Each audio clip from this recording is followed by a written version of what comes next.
చూస్తున్నారు S8 news. నమస్తే, welcome to S8 news. ముందుగా హెడ్లైన్స్.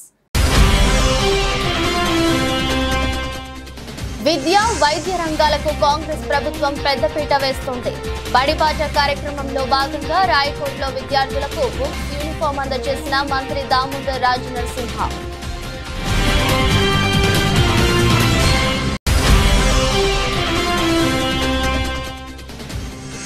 తిరుమల శ్రీవారిని దర్శించుకున్న అనంతరం ముఖ్యమంత్రిగా చంద్రబాబు తొలిసారి ప్రెస్ మీట్. తిరుమల నుంచే రాష్ట్రంలో ప్రక్షాళన మొదలు పెడతానని వెల్లడి.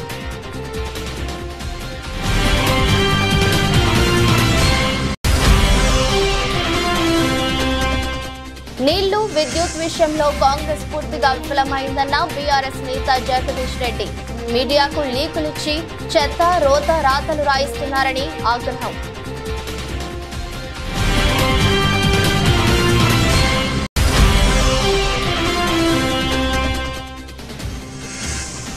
తమకు వ్యతిరేకంగా ఉన్న వారిని వెతికి మరీ దాడులు చేస్తున్నారు. టీడీపీపై వైసీపీ రాజ్యసభ సభ్యుడు Vijayasai Reddy fire.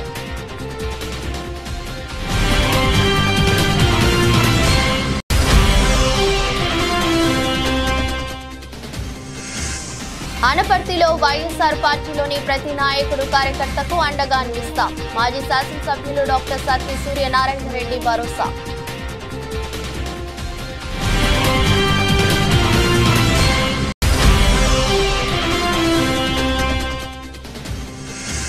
అమెరికాపై Bharat victory. Super 8 లో అడుగుపెట్టిన టీమిండియా. 7 వికెట్ల తేడాతో భారత్ గెలుపు.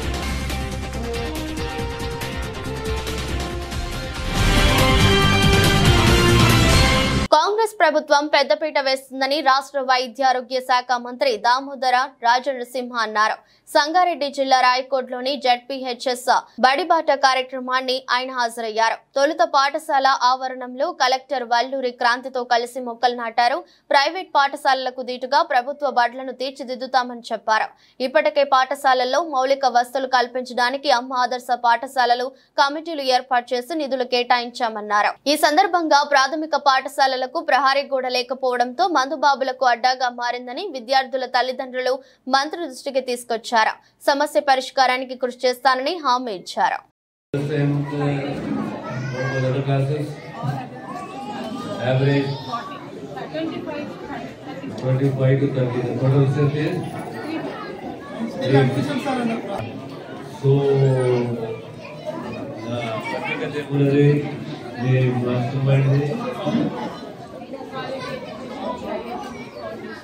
Quality education with IIT NEET Foundation.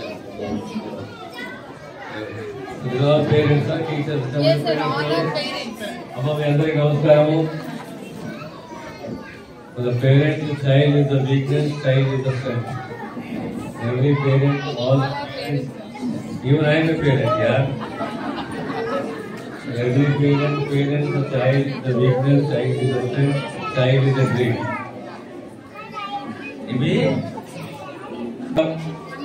చదువుకోవాలి, ఆడుకోవాలి. చదువే ఆటనే కాదు, ఆట ఉండాలి, పాట ఉండాలి, చదువు ఉండాలి, దాంతో సహా సంస్కారం ఉండాలి. పెద్దలకి ఏ రకంగా గౌరవించాలి.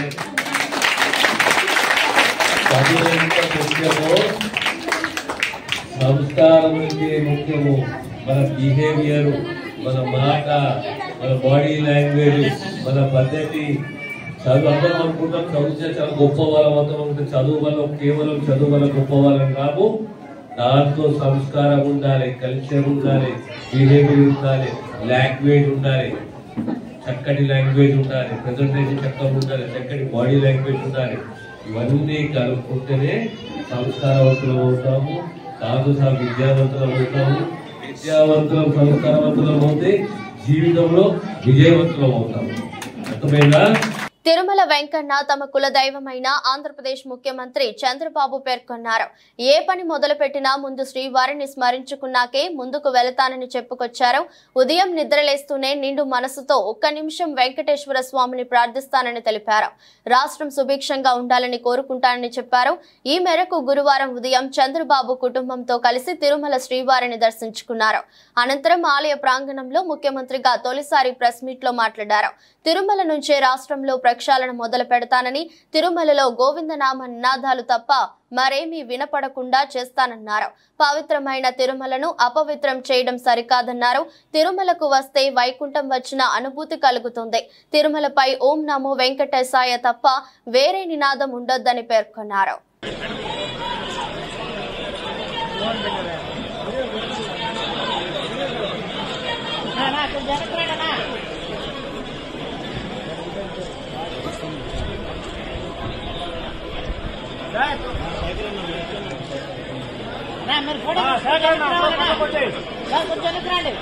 పరిపాలన తిరుమల తిరుపతి దేవస్థానంతోనే ప్రారంభం కావాలి. ప్రక్షాళన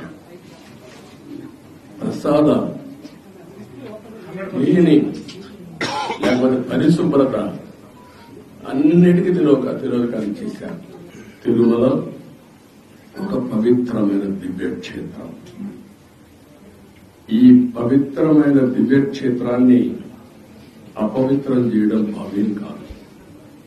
తెల్లవారుజామున 3 గంటలకు సుప్రభాత దర్శనానికి వస్తే వైకుంఠం అంటే మనకు తెలియదు. పుస్తకాలను చదువుతాం, వైకుంఠానికి పోవాలని కోరుకుంటాం చనిపోయిన తర్వాత. ఆ సమయంలో ఇక్కడికి వచ్చి వెంకటేశ్వర స్వామి దర్శనం చేసుకుంటే వైకుంఠంలో ఉన్న అనుభూతిని కలుగుతుంది. నేను ఎన్నోసార్లు ఫీల్ అయ్యాను, ఇప్పుడు కూడా ఫీల్ అవుతున్నాను. అందుకే నేను ఇక్కడికి వచ్చినప్పుడు అన్ని విషయాలు మర్చిపోయి ఒక పవిత్రమైన భావంతో పోవాలి. ఒకే స్లోగన్ ఉండాలి.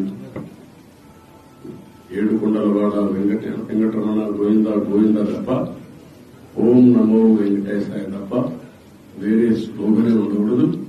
వేరే వ్యక్తి జ్ఞాపకం రాకూడదు. ఆ పేరుతోనే మొత్తం ప్రక్షాళన చేస్తాం. మళ్లీ భారతదేశం కాకుండా ప్రపంచం మొత్తం అభినందించే విధంగా ఈ టీజీని తీర్చిదిద్దామని తెలియజేసుకుంటూ, విద్యుత్ కొనుగోలు, కాళేశ్వరం ప్రాజెక్టుల విచారణపై మాజీ మంత్రి జగదీష్ రెడ్డి స్పందించారు. రుణమాఫీపై దృష్టి మార్చేందుకు కాంగ్రెస్ ప్రభుత్వం కాళేశ్వరం విద్యుత్ కొనుగోలు అంశంపై మాట్లాడుతుందని విమర్శించారు. ప్రభుత్వం ఏర్పాటు చేసి 6 నెలలైనప్పటికీ హామీల అమలు మరచి గత ప్రభుత్వాలపై నిందలు వేస్తూ కాంగ్రెస్ పబ్బం గడుపుతుందని మండిపడ్డారు. ప్రభుత్వం చేతగానితనాన్ని కప్పిపుచ్చుకుంటూ కమిషన్ల ఏర్పాటు పేరుతో డ్రామాలు చేస్తున్నారని ఆరోపించారు. విచారణ కమిషన్లు వాటి పని అవి చేసుకుంటాయని, ప్రభుత్వం లీకులు ఎందుకు ఇస్తుందని ప్రశ్నించారు. ఎన్నికల కోడ్ ముగిశాక హామీల అమలుపై ప్రజలు నిలదీస్తారని, కమిషన్ల విచారణ పేరుతో మీడియాకు లీకులు పేరుతో డ్రామాలు ఆడుతున్నారని ధ్వజమెత్తారు. కాంగ్రెస్ పసలేని ఆరోపణలన్నీ వరుసగా తేలిపోతున్నాయన్నారు.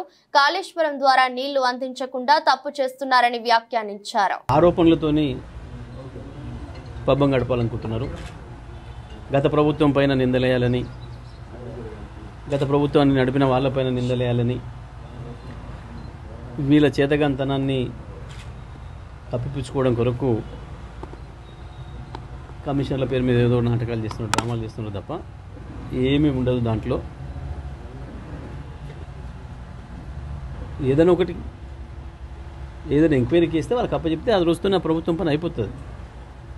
వాళ్ళు తెలిసి వాళ్ళు ఏదో రిపోర్ట్ ఇస్తే, రిపోర్ట్ ఇచ్చిన తర్వాత ఆ రిపోర్ట్ను అసెంబ్లీలో ప్రవేశపెడతారా, ఇంకో పద్ధతులు ఇస్తారా, ఏం చేస్తారు, ఏముంటాయి దాని మీద చర్యలు, దాని తర్వాత ప్రాసెస్ ఉంటుంది. కానీ ప్రతిరోజు ఇక వాళ్ళకి తాబేదారులు ఉండే ఒకరిద్దరు మీడియా హౌజెస్ని పట్టుకొని నిత్యం పార్లమెంట్ ఎన్నికల వరకు అనుకుని మొన్న పార్లమెంట్ ఎన్నికల వరకు జరిపోయినారు. ఇప్పుడు ఇంకా ఇచ్చిన హామీల పైన ఎన్నికల తర్వాత చేస్తాము, కోడ్ పోయిన తర్వాత చేస్తామని అని చెప్పి ఇప్పుడు ప్రజలు ఎక్కడ కదులుతారో, ప్రజలు ఎక్కడ నిలదీస్తారో అన్న భయంతో ఇంకా అవే డ్రామాలు కొనసాగిస్తున్నారు. అన్నీ తేలిపోతున్నాయి. వీళ్ళు ఇంతకాలం మాట్లాడిన అన్నీ పసలేనివే అని, అర్థం లేని ఆరోపణలని వరుసగా తేలిపోతున్నాయి.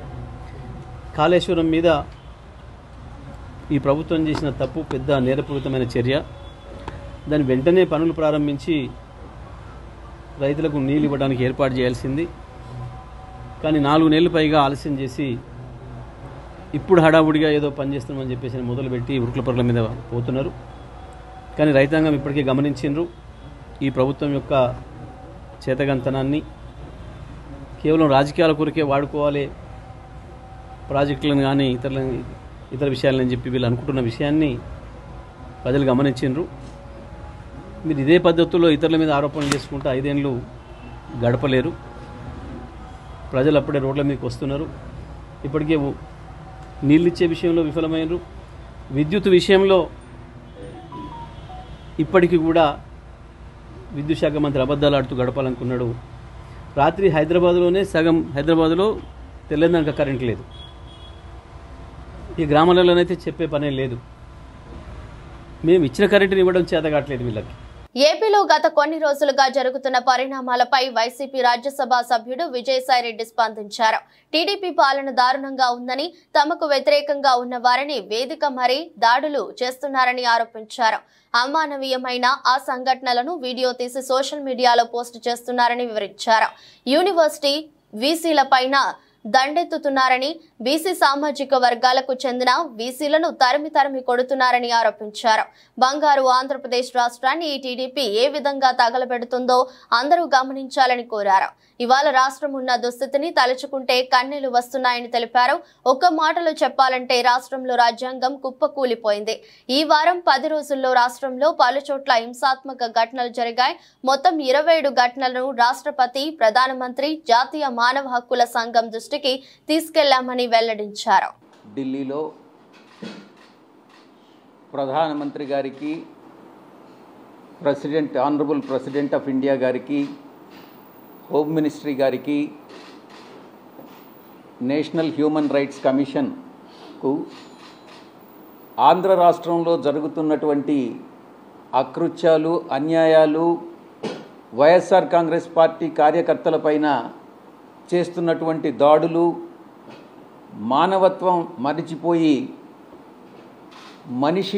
మనుషులు కూడా ఇలా చేస్తారా అన్నటువంటి రీతిలో తెలుగుదేశం పార్టీ గుండాలందరూ కూడా ఈరోజు చేస్తున్నటువంటి అకృత్యాలని మేమందరం కూడా, పార్లమెంటు సభ్యులందరం కూడా ఈ యొక్క కాన్స్టిట్యూషనల్ అథారిటీస్ దృష్టికి, ప్రైమ్ మినిస్టర్ గారి దృష్టికి తీసుకురావడం జరిగింది. ఆంధ్ర రాష్ట్రంలో ప్రజాస్వామ్యం అన్నటువంటిది ప్రమాదంలో పడింది అన్నటువంటి విషయం ఈరోజు ప్రజలందరూ కూడా గుర్తిస్తూ ఉన్నారు. వారం రోజులుగా తెలుగుదేశం పార్టీ చేస్తున్నటువంటి దాడులు, అత్యంత భయానకమైనటువంటి పరిస్థితులు ఆంధ్ర రాష్ట్రంలో నెలకొన్నటువంటి సంగతి ప్రతి ఒక్కరికి కూడా తెలుసు.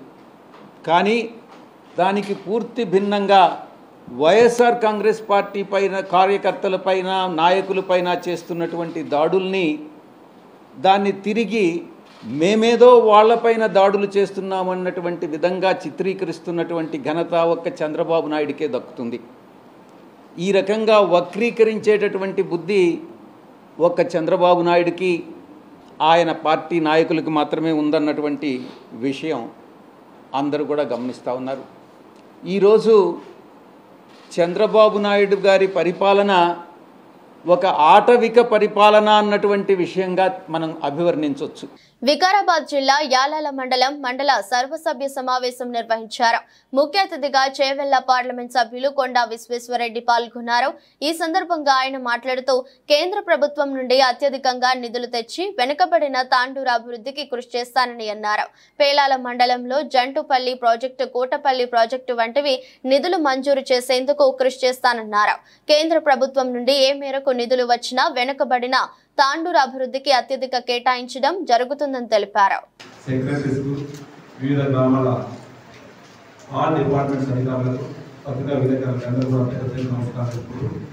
ముఖ్యంగా ఇది లాస్ట్ తెలవబడి 5 సంవత్సరాలు ఇక్కడ ఉన్నటువంటి ఎంపీటీసీలే కానీ ఈ తెలవబాడిలో గ్రామంలో ఉన్నటువంటి సమస్యలన్నింటినీ కూడా వేదికపైకి తీసుకొచ్చి అధికారులతో డిస్కషన్ చేసి ఆ గ్రామ సమస్య తీర్చడానికి ఈ చెరువుబాటు చక్కగా ఉపయోగించుకున్నందుకు మీకు అందరూ కూడా మనస్ఫూర్తిగా అధికారులు కానివ్వండి మీకు కానివ్వండి ధన్యవాదాలు తెలుసుకుంటూ దాంతోపాటు గ్రామాభివృద్ధికి 5 సంవత్సరాలు నిర్విరామంగా కృషి చేసినటువంటి ఎంపీటీసీలకు మండలాధ్యక్షులకు మీకు అందరూ కూడా మనస్ఫూర్తిగా మీకు అభినందించుకుంటూ మీరు చెప్పినట్టే ఇప్పుడు రాముడు గారు కానివ్వండి మన సురేంద్ర రెడ్డి గారు కానివ్వండి ఎంపీపీ గారు కానివ్వండి వాస్తవమే యాదాద్రి మండలం అంటే కూడా మనకు తెలంగాణ వచ్చి 10 సంవత్సరాలు అయినా మనం ఇంకా ఇంత వెనుకబడుతున్నామంటే ఎక్కడ రోడ్లు చూసినా ఇబ్బందికరంగా ఉన్నాయి. ఇదంతా కూడా వాస్తవమే. మేము నాకు తోడుగా మీరు ఈ మధ్యనే మన అన్న విశ్వేశ్వరరెడ్డి గెలిపించడం, సెంట్రల్లో కూడా ఈరోజు బీజేపీ గవర్నమెంట్ ఉండడం, స్టేట్లో మీ అందరి ఆశీర్వాదం వల్ల నన్ను ఎమ్మెల్యేగా గెలిపించి స్టేట్ గవర్నమెంట్ కూడా మన పక్కనే నియోజకవర్గంలో ఉన్నటువంటి మన గౌరవ ముఖ్యమంత్రి రేవంత్ రెడ్డి గారు ఉండడం, వారి సహకారంతో ఖచ్చితంగా యాదాద్రి అభివృద్ధిని అన్ని విధాలా, ఎందుకంటే ఈరోజు మేము గెలవడం దాన్ని ఎప్పటి నుంచో కొన్ని రోజుల నుంచి 5-6 సంవత్సరాల నుంచి కూడా శివసాగర్ ప్రాజెక్టు శిథిలావస్థకి అయితే దాన్ని ఇమ్మీడియట్ మీరు ఇక్కడే తెలంగాణ చూసినప్పుడు మా దగ్గర శివసాగర్ ప్రాజెక్టు ఇబ్బందికరంగా ఉందని చెప్తే ఇమ్మీడియట్ స్టార్ట్ చేయడం జరిగింది. రాజకీయాల్లో గెలుపోటములు సహజం, కానీ గత కొన్ని రోజులుగా జరుగుతున్న హింసాత్మక ఘటనలు చాలా బాధాకరమని రాజంపేట ఎంపీ పెద్దిరెడ్డి మిథున్ రెడ్డి అన్నారు. కార్యకర్తలపైన దాడులు చేయటం, ఇల్లు కూలగొట్టడం లాంటి పరిస్థితులు రాష్ట్రంలో ఇంత ముందు ఎప్పుడు లేవన్నారు. ఇలాంటి ఘటనలు జరగకుండా చర్యలు తీసుకోవాలని ప్రధానమంత్రికి, రాష్ట్రపతికి హ్యూమన్ రైట్స్ కమిషన్ దృష్టికి తీసుకువెళ్లడం జరిగిందని తెలిపారు. కొన్ని రోజులుగా జరుగుతున్న హింసాత్మక ఘటనలు చాలా బాధాకరము. రాజకీయాలు ఎలక్షన్ల వరకే ఉండాలి, కానీ దాని తర్వాత కూడా వాళ్ళ ఈరోజు చాలామంది కార్యకర్తల్ని దౌర్జన్యంగా గాయపరచడము, అదేవిధంగా ఇల్లులు కూల్చేయడము, జేసీబీలు పెట్టి వాళ్ళ వ్యాపారాల్లో దెబ్బతీయడము, అదేవిధంగా చాలామంది పైన ఈరోజు దాడులు జరిగిన పరిస్థితి అందరూ కూడా చూస్తూ ఉన్నాము. ఇవన్నీ కూడా ఒక మంచి ప్రెసిడెంట్ కాదు, అధికారం ఇప్పుడు కూడా శాశ్వతం కాదు. ఎన్నో పార్టీలు ఎంతోమంది అధికారంలోకి వచ్చారు, పోయారు. కానీ ఈ విధంగా కార్యకర్తల పైన దాడులు చేయడము, ఇల్లులు కొట్టడం, ఇవన్నీ కూడా కొత్త పద్ధతి. ఎప్పుడు కూడా ఈ విధంగా రాష్ట్రంలో జరగలేదని చెప్పి కూడా మేము తెలియజేస్తాను. ప్రజలు మ్యాండేట్ ఇచ్చారు మీకు. మీరు ఏవైతే ప్రామిస్ చేశారో, మీరు ఏవైతే మంచి పనులు చేస్తారో అవన్నీ కూడా చేయండి. ఒక విషయం గుర్తుపెట్టుకోండి, 40% పబ్లిక్ ఈరోజు ఓటమి చెందినా కూడా వైఎస్ఆర్సీపీకి ఓటేశారు. కేవలం ఆ 60% ఏదైతే మీకు 57 56 ఏదో వచ్చిందో వాళ్ళకే ప్రభుత్వం కాదు, మొత్తం ఆంధ్ర రాష్ట్ర ప్రజలందరికీ కూడా ప్రభుత్వం బాధ్యత తీసుకోవాలని చెప్పి కూడా నేను కోరుతా ఉన్నాను. ఇలాంటి ఘటనల అన్నింటి కూడా ఇమ్మీడియట్గా లా అండ్ ఆర్డర్ అన్నీ కూడా చక్కదిద్ది ఇలాంటి ఘటనలు జరగకుండా తగిన చర్యలు తీసుకోవాలని చెప్పి కూడా మేము కోరుతాను. అదేవిధంగా ఈరోజు పార్లమెంటరీ పార్టీ మీటింగ్ పెట్టుకొని ఇవన్నీ కూడా అందరికీ, పెద్దలందరికీ కూడా, ప్రెసిడెంట్ గారికి, ప్రధానమంత్రి గారికి, హ్యూమన్ రైట్స్కి, వాళ్ళందరూ కూడా ఈ ఇష్యూస్ ఏవైతే ఘటనలు జరిగినాయో ఇవన్నీ కూడా వాళ్ళ దృష్టికి తీసుకుపోతామని చెప్పి కూడా నేను తెలియజేస్తాను. విద్యాభివృద్ధి వలన సమాజం అభివృద్ధి బాటలో పయనిస్తుందని సత్తుపల్లి ఎమ్మెల్యే డాక్టర్ మట్టా రాగమై దయానంద్ పేర్కొన్నారు. సత్తుపల్లి పట్టణంలో గురువారం ప్రొఫెసర్ జయశంకర్ బడిబాట కార్యక్రమం నిర్వహించారు. ఈ సందర్భంగా విద్యార్థులకు పుస్తకాలు, యూనిఫామ్ అందజేశారు. విద్య వలన ప్రతి రంగంలో పెను మార్పులు వస్తాయని తెలిపారు. రాష్ట్రంలో కాంగ్రెస్ ప్రభుత్వం విద్యకు అధిక ప్రాధాన్యత ఇస్తుందని తెలిపారు. గతంలో విద్యా సంవత్సరం మధ్యలో పుస్తకాలు, యూనిఫామ్ ఇచ్చేవారని గుర్తు చేశారు. ప్రస్తుతం రాష్ట్రంలో ఉన్న కాంగ్రెస్ ప్రభుత్వం, ముఖ్యమంత్రి రేవంత్ రెడ్డి విద్యార్థుల బంగారు భవిష్యత్తు కోసం పాఠశాలలు పునఃప్రారంభం రోజునే వారికి కావాల్సిన పుస్తకాలతో పాటు పాఠశాలల్లో మౌలిక సదుపాయాల కల్పనకు అత్యధిక ప్రాధాన్యత ఇస్తుందని తెలిపారు. ప్రభుత్వం కల్పిస్తున్న అవకాశాలను సద్వినియోగం చేసుకుని ఉన్నత శిఖరాలను అధిరోహించాలని కోరారు. మన పిల్లలకి మంచి విద్య, నాణ్యమైన విద్య అందించాలి, పిల్లలకి భవిష్యత్తు బాగుండాలి అనే ఉద్దేశంతో ప్రతిష్టాత్మకంగా బడిబాట ప్రోగ్రాం నిర్వహించడం జరుగుతుంది. ఇందులో భాగంగా మనకి స్కూల్స్ స్టార్ట్ అయిన మొట్టమొదటి రోజే మీకు యూనిఫామ్స్, మరి టెక్స్ట్ బుక్స్, నోట్ బుక్స్ కూడా అందించడం జరుగుతుంది. అలాగే మన టీచర్స్ కూడా మరి అందరినీ మోటివేట్ చేసి ఎవరైనా డ్రాప్ అవుట్స్ ఉంటే వాళ్ళని కూడా ఇది స్కూల్కి తీసుకొచ్చే దిశగా వాళ్ళు కూడా కృషి చేస్తున్నారు. వాళ్ళందరికీ కూడా నేను కృతజ్ఞతలు తెలియజేసుకుంటాను.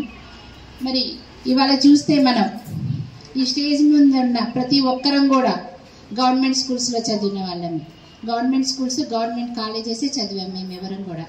అలాగే దయానంద్ గారు కానీ వారి ఫ్రెండ్స్ కానీ వీళ్ళందరిలో చాలామంది ఈ స్కూల్లో చదివారు, యూపీఎస్ స్కూల్లోనే చదివి ఈ ఉన్నతమైన స్థానానికి వచ్చారు. అందుకే ప్రతి సంవత్సరం కూడా మరి స్కూల్కి ఏదో ఒక చేయాలన్న ఉద్దేశంతో ప్రతి సంవత్సరం కూడా మా వంతు సహాయంగా 25,000 రూపాయలు స్కూల్కి అందించి సౌకర్యాల మెరుగుదలకు మేము కృషి చేస్తాం. ఎందుకంటే దయానంద్ గారు చిన్నప్పుడు ఏమీ ఉండేవి కాదు, ఇట్లా బిల్డింగ్స్ అట్లా ఏమి ఉండేవి కాదు, అక్కడక్కడ రూమ్స్ ఉండేవి. వాళ్ళు ఎవరి గోనె సంచి వాళ్ళు తెచ్చుకొని ఆ మట్టిలో వేసుకొని కూర్చునేవాళ్ళు. అలాంటి పరిస్థితి నుంచి ఇప్పుడు స్కూల్ ఇంత మంచిగా డెవలప్ అయిందంటే మరి గవర్నమెంట్ ఎంత దృష్టి పెట్టింది అనేది మీ అందరూ ఆలోచించుకోవచ్చు. అలాగే ఇంతకుముందు మేము కిలోమీటర్లు నడిచి వెళ్ళేవాళ్ళం, ఎంతో దూరం ఉండేవి మా స్కూల్స్. కానీ మరి ఇప్పుడు మనకి అన్ని ఊళ్ళల్లో మీకు దగ్గరలోనే స్కూల్స్ ఏర్పాటు చేయడం జరిగింది, అవునా కదా? ఎక్కువ దూరం నడిచే పని లేదు, మరి క్యారియర్లు కట్టుకొని వెళ్ళే పని లేదు. మనకి గవర్నమెంట్ మధ్యాహ్నం భోజనం పెడుతున్నారు కదా, మరి మనం ఏం చేయాలి చెప్పండి? ఏం చేయాలి?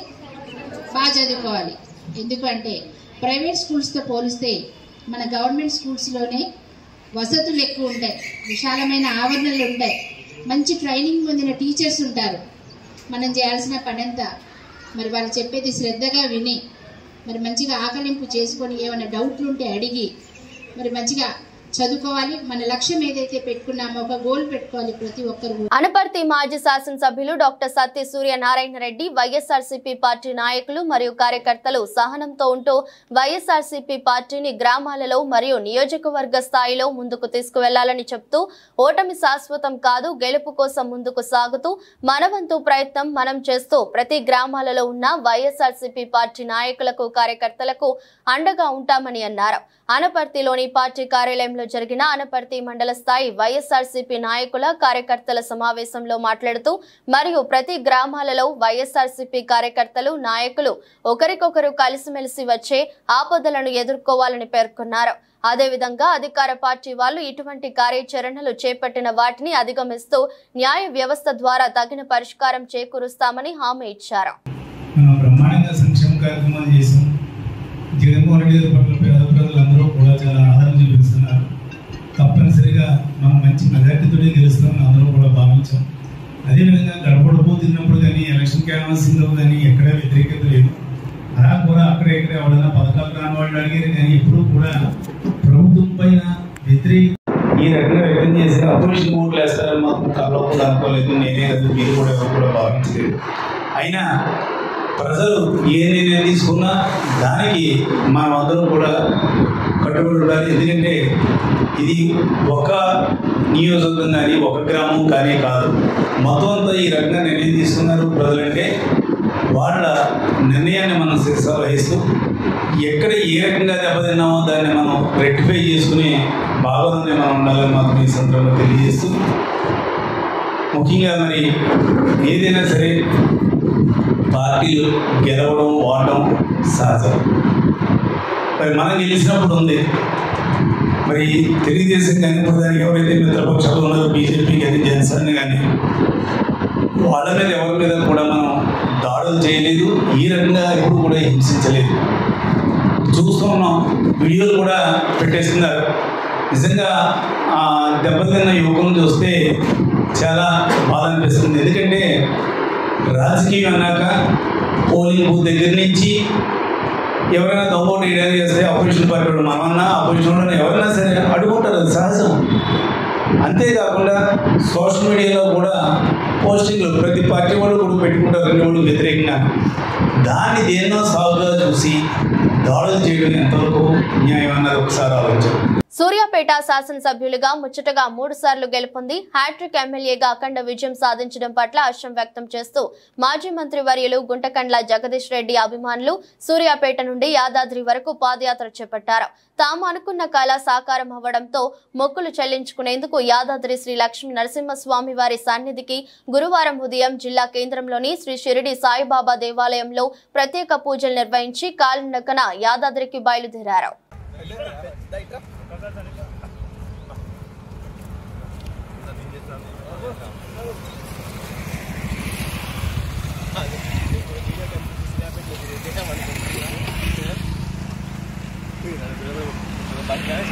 శ్రీనగర్లో బోరుగడ్డ అనిల్ కార్యాలయాన్ని గుర్తు తెలియని వ్యక్తులు తగలబెట్టారు. గతంలో కూడా ఒకసారి ఇదే కార్యాలయానికి దుండగులు నిప్పు పెట్టారు. సీఎం చంద్రబాబు పవన్ కళ్యాణ్ పై గతంలో బోరుగడ్డ అనిల్ అనుచిత వ్యాఖ్యలు చేశారు. అనుచిత వ్యాఖ్యలు చేసిన సమయంలోనే పార్టీ కార్యాలయానికి నిప్పు అంటించారు. మరోసారి అదే కార్యాలయానికి దుండగులు నిప్పు పెట్టారు. రిపబ్లికన్ పార్టీ ఆఫ్ ఇండియాకి రాష్ట్ర అధ్యక్షుడిగా ఉన్న బోరుగడ్డ అనిల్ వైసీపీకి అనుకూలంగా మాట్లాడుతూ చంద్రబాబు పవన్ కళ్యాణ్ పై పలుమార్లు అనుచిత వ్యాఖ్యలు చేయడం వల్ల ఈ ఘాతుకానికి పాల్పడ్డారని అనిల్ అనుమానం వ్యక్తం చేశారు. భద్రాచలం శ్రీ సీతారామచంద్ర స్వామివారి ఆలయంలో గత 41 రోజులుగా భక్తులు హుండీల ద్వారా స్వామివారికి సమర్పించిన ఆదాయాన్ని ఆలయ అధికారులు లెక్కించారు. లెక్కింపులో వచ్చిన నగదు 1,68,54,129 రూపాయలు, బంగారం 117 గ్రాములు, వెండి కేజీ 1.300 గ్రాములు, ఇతర దేశాల కరెన్సీ కూడా కానుకలుగా వచ్చినవి. 200 మంది మహిళా భక్తులు ఆలయ సిబ్బందితో సీసీ కెమెరాల ఆలయ ఈవో పర్యవేక్షణలో లెక్కింపు జరిగింది. 40 రోజుల ఆదాయం 1,50,00,000 దాటడంతో ఆలయ అధికారులు సిబ్బంది ఆనందం వ్యక్తం చేశారు. T20 వరల్డ్ కప్ 2024లో భారత జైత్ర యాత్ర కొనసాగుతుంది. టీమిండియా వరుసగా 3వ విజయాన్ని తన ఖాతాలో వేసుకుంది. న్యూయార్క్ లోని Nassau county international cricket stadium వేదికగా అమెరికాతో జరిగిన మ్యాచ్ లో 7 వికెట్ల తేడాతో గెలిచింది. తొలుత బ్యాటింగ్ చేసి అమెరికా నిర్దేశించిన 111 పరుగుల లక్ష్యాన్ని భారత్ 18.2 ఓవర్లలో 3 వికెట్లు కోల్పోయి ఛేదించింది. టార్గెట్ చేసింగ్ లో స్టార్ బ్యాటర్ సూర్యకుమార్ యాదవ్ కీలక పాత్ర పోషించారు. 49 బంతుల్లో 50 పరుగులు చేసి భారత్ ను విజయ తీరాలకు చేర్చాడు. శివం దుబేతో జతకట్టి చివరి వరకు క్రీజులోనే ఉన్నాడు. బౌలింగ్ పేసర్ హర్షదీప్ సింగ్ కీలక పాత్ర పోషించాడు. 4 ఓవర్లలో 9 పరుగులు మాత్రమే ఇచ్చి 4 కీలకమైన వికెట్లు పడగొట్టాడు. వార్తలు ముగించే ముందు మరోసారి హెడ్లైన్స్. విద్య, వైద్య రంగాలకు కాంగ్రెస్ ప్రభుత్వం పెద్దపీట వేస్తోంది. బడిబాట కార్యక్రమంలో భాగంగా రాయకోట్లో విద్యార్థులకు బుక్స్, యూనిఫామ్ అందజేసిన మంత్రి దామోదర్ రాజనరసింహ.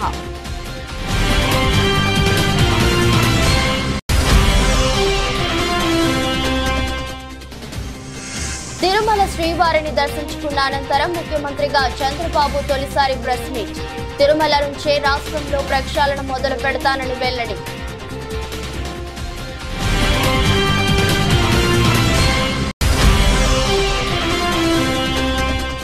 నీళ్లు, విద్యుత్ విషయంలో కాంగ్రెస్ పూర్తిగా విఫలమైందన్న బీఆర్ఎస్ నేత జగదీష్ రెడ్డి.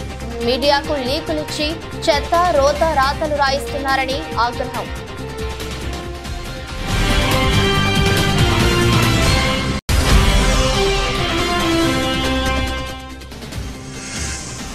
తమకు వ్యతిరేకంగా ఉన్న వారిని వెతికి మరీ దాడులు చేస్తున్నారు. టీడీపీపై వైసీపీ రాజ్యసభ సభ్యుడు Vijayasai Reddy fire.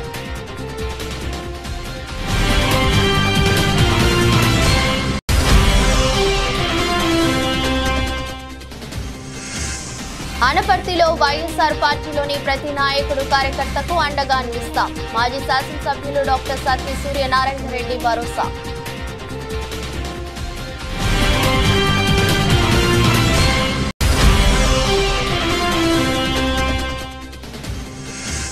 అమెరికాపై Bharat victory. Super 8లో అడుగుపెట్టిన టీమిండియా 7 వికెట్ల తేడాతో భారత్ గెలుపు.